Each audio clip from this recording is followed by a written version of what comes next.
Naglilinis kami guys. Nagtabas po kami ng area. 2 araw na po to. Ang aming tira. Malapad to. Nasa 2 hektarya. Ito doon. Rubber to at mangga at niyog at saging. Yan po guys. Maganda.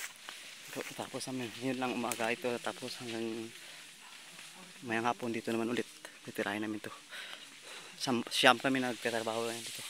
Yung isa nagluluto doon sa bahay. Siya nagluluto. 8 ang nagtabas. Yan.